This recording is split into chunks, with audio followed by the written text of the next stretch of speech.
আসসালামু আলাইকুম, আমি Mohammad Musliuddin, Chittagong medical college MBBS 59 batch থেকে বলছি। আজকে আমরা ইনশাল্লাহ কথা বলবো যে প্যাথোলজি অফ ইসোফ্যাগাস। ঠিক আছে, তাহলে এই প্যাথোলজি অফ ইসোফ্যাগাসটাকে আমরা ইনশাল্লাহ কয়েকটা টিউটোরিয়ালসের মধ্যে আলোচনা করবো ইনশাল্লাহ। তাহলে প্রথমে আজকে আসি আমরা যে অবস্ট্রাকশন। ওকে, এর আগে আমরা একটু অ্যানাটমিটা দেখে নিই যে আমাদের ইসোফ্যাগাসের মানে তার এক্সটেনশন কোত্থেকে। সেটা হলো যে আমাদের ক্রিকয়েড বোনসের নিচ থেকে শুরু করে সেটা আমাদের আমাদের গ্যাস্ট্রো ইসোফেজিয়াল জাংশন। তাহলে এটা হলো গ্যাস্ট্রো ইসোফেজিয়াল জাংশনটা। দেখেন, স্টোমাক এবং হচ্ছে ইসোফ্যাগাসের মাঝখানে এই জায়গাটা, এবং উপরে হচ্ছে সে ক্রিকয়েড বোনস থেকে।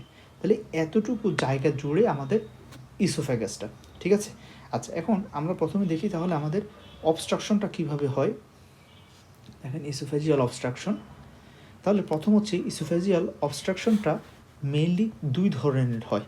একটা হলো মেকানিক্যাল অবস্ট্রাকশন, আরেকটা হলো ফাংশনাল অবস্ট্রাকশন। মেকানিক্যাল অবস্ট্রাকশনটা কি? মেকানিক্যাল অবস্ট্রাকশনটা হয় দুই ধরনের হতে পারে। মেকানিক্যাল অবস্ট্রাকশনটা একটা হচ্ছে যে আমাদের ম্যালিগন্যান্ট গ্রোথ, আরেকটা হচ্ছে যে বিনাইন ইসোফেজিয়াল স্টেনোসিস। ঠিক আছে, তাহলে এখন দেখেন দুটোর ফিচারই কিন্তু অনেকটা একই রকম। তাহলে আমরা আইডেন্টিফাই কীভাবে করব যে ম্যালিগন্যান্ট গ্রোথের কারণে যদি ইসোফেজিয়াল অবস্ট্রাকশন হয়, পেশেন্ট আমাদেরকে তার একটা নোটিসেবল ওয়েট লসের হিস্ট্রি দিবে। ঠিক আছে, আর বিনাইন ইসোফেজিয়াল স্টেনোসিসের ক্ষেত্রে যে অবস্ট্রাকশন হবে সেক্ষেত্রে পেশেন্টের অ্যাপেটাইটটা নর্মাল থাকবে, বাট তার ডিসফেজিয়া ডিফিকাল্টি ইন সোয়ালোয়িং থাকবে, বাট তার অ্যাপেটাইটটা ঠিক থাকবে। কিন্তু ম্যালিগন্যান্ট গ্রোথ হলে তার অ্যাপেটাইটটা অনেক কমে যাবে এবং তার ওয়েট লস হবে অনেক বেশি ওয়েট লস হবে। ঠিক আছে, আচ্ছা, তাহলে দেখি আমরা ম্যালিগন্যান্ট গ্রোথের ক্ষেত্রে প্রথমে আমাদের হিস্ট্রিটা থাকবে কি, যে পেশেন্ট প্রথমে বলবে যে তিনি প্রথমে সলিড খাবার খেতে কষ্ট হতো, আরও কয়েক মাস পরে তার লিকুইড খাবার খেতে কষ্ট হয়, আরও কিছু সময় পরে তার কমপ্লিট অবস্ট্রাকশন যখন হয়ে যায় তখন একেবারেই মানে ডিফিকাল্ট কন্ডিশনে পৌঁছে যায় পেশেন্ট।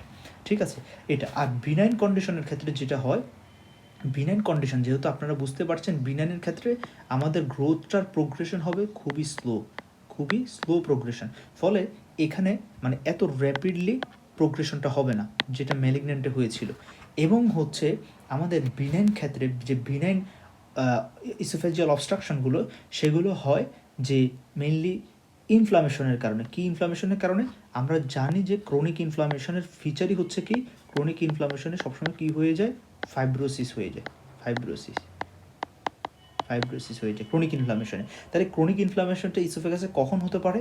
দেখেন, ইরেডিয়েশন হলে বা কস্টিক ইনজুরি মানে কোনো করোসিভ জিনিস আমরা যদি ইনজেস্ট করি, যেমন অ্যাসিড বা অ্যালকালি, হ্যাঁ, অথবা হচ্ছে ক্রনিক জার্ট, গ্যাস্ট্রোইসোফেজিয়াল রিফ্লাক্স ডিজিজ, হ্যাঁ, কন্টিনিউয়াস আপনার ইসোফেগাসে স্টোমাক থেকে অ্যাসিডগুলো আসছে, উপরে উঠে যাচ্ছে, ফলে তারা এখানে ইসোফেজিয়ালের ওয়ালটাকে তারা মানে ইরোশন করে দিচ্ছে। ফলে সেখানে তখন কি হবে? ক্রনিক ইনফ্লামেশন হবে।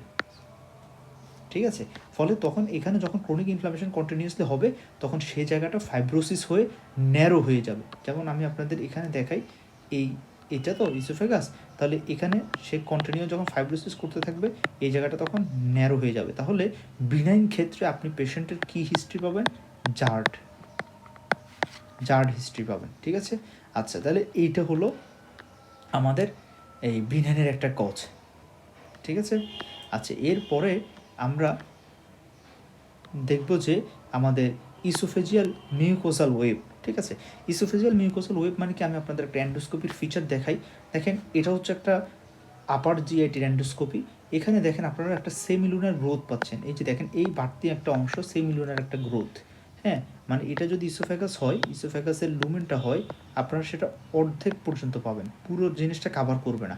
এটা হচ্ছে সেমিলুনার একটা। ফলে দেখেন, একটা লুমেনের মধ্যে যদি এরকম কোনো একটা বাঁধ থাকে সেমিলুনার টাইপের, তাহলে এখান দিয়ে খাবারটা ভালোভাবে নামতে পারবে না। বিশেষ করে কখন?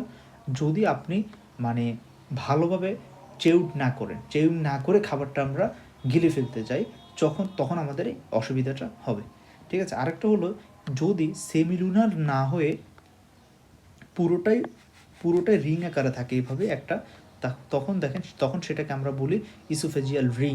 তাহলে সেমি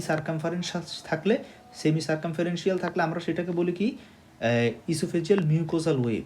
আর যদি পুরো রিং জুড়ে থাকে, দেখেন এই যে একটা এন্ডোস্কোপি দেখেন আপনারা, পুরো রিং জুড়ে এটা হচ্ছে এন্ডোস্কোপের প্রুফ, পুরো রিং জুড়ে, তাহলে এটাকে আমরা তখন বলছি ইসোফেজিয়াল রিং বা সেডস্কি রিং।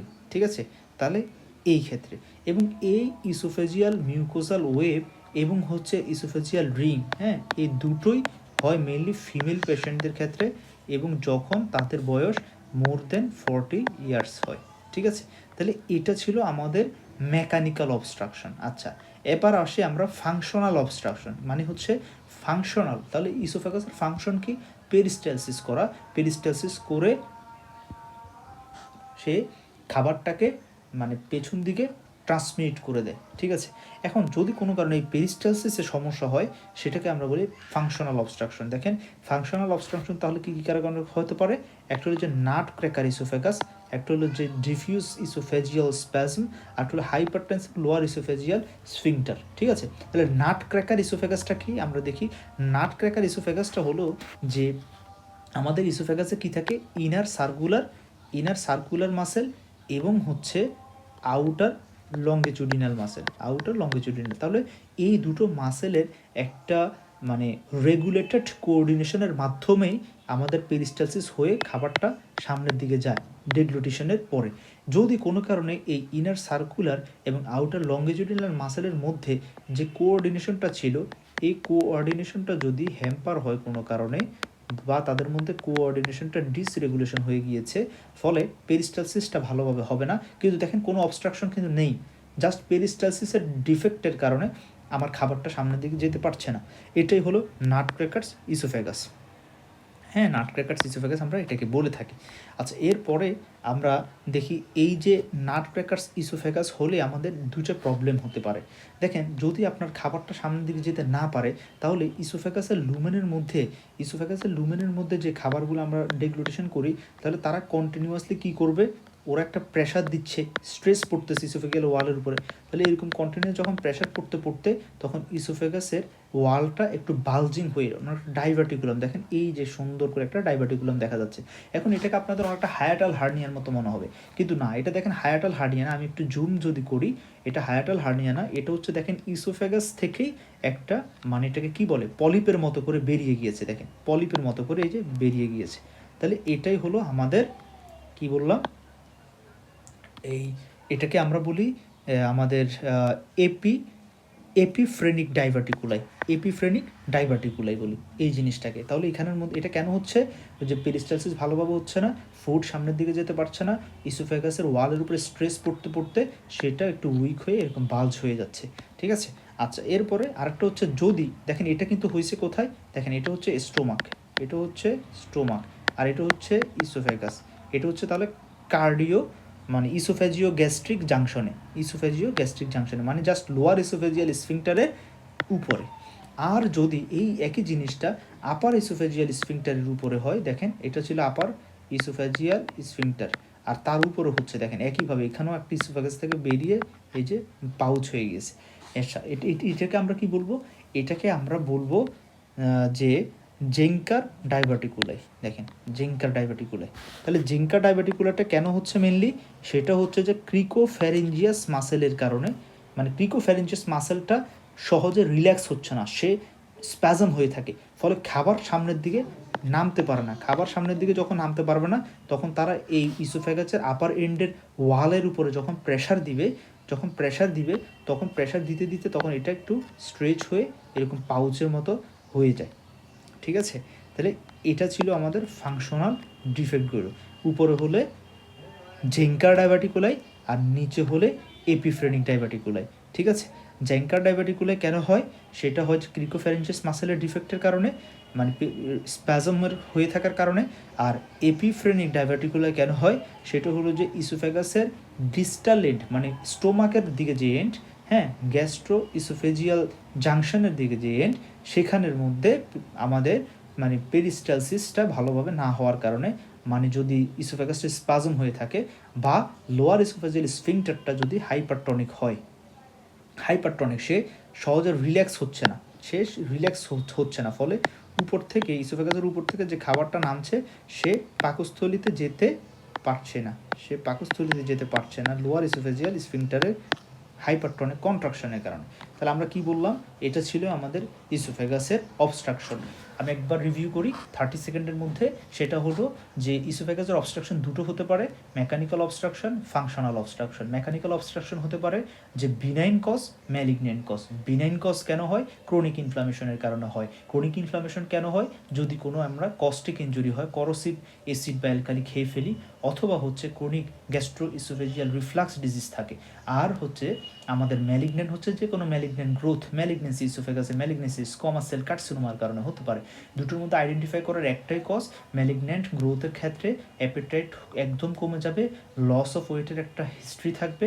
আর বিনাইনের ক্ষেত্রে অ্যাপেটাইট ভালো থাকবে বাট ডিসফেজিয়ার একটা হিস্ট্রি থাকবে, প্রোগ্রেশনটা স্লোলি হবে, ম্যালিগনেন্টে প্রোগ্রেশনটা খুবই র্যাপিডলি হবে। ঠিক আছে। আর ফাংশনালের ক্ষেত্রে আমরা মোট 3টা ক্রাইটেরিয়াতে ভাগ করতে পারি। একটা হলো নাট ক্র্যাকার সিনড্রোম, একটা হলো ডিফিউজ ইসোফেজিয়াল স্প্যাজম, এবং আরেকটা হলো হাইপারটেনসিভ লোয়ার ইসোফেজিয়াল স্ফিংটার। যাই হোক, এই সবগুলোর কারণে মানে আমার ইসোফেগাসের লুমেনটা ওকে, বাট মাসেলের প্রবলেমের কারণে, পেরিস্টালসিসের ডিফেক্টের কারণে খাবারটা সামনের দিকে গিয়ে স্টোমাকে পড়তে পারছে না। ফলে আমি যখন খাবার খাবো, এরকম কন্টিনিউসলি প্রেশার দিয়ে ডিগ্লুটেশন করতে থাকবো, তখন এই ফুডগুলো ইসোফেগাসের ওয়ালের উপরে স্ট্রেস দিতে থাকবে। এরকম স্ট্রেস দিতে দিতে যদি গ্যাস্ট্রোইসোফেজিয়াল জাংশনের দিকে এরকম একটা মানে পলিপের মতো, পাউচের মতো হয়ে যায়, সেটাকে আমরা বলবো এপিফ্রেনিক ডাইভার্টিকুলাই। আর যদি সেটা ক্রিকোফ্যারেঞ্জিয়াস মানে আপার ইসোফেজিয়াল স্ফিংটারের উপরে হয়, সেটাকে আমরা বলবো যে জেঙ্কার ডাইভার্টিকুলাই। হ্যাঁ, আশা করি সবাই বুঝতে পেরেছেন। ধন্যবাদ। আল্লাহ।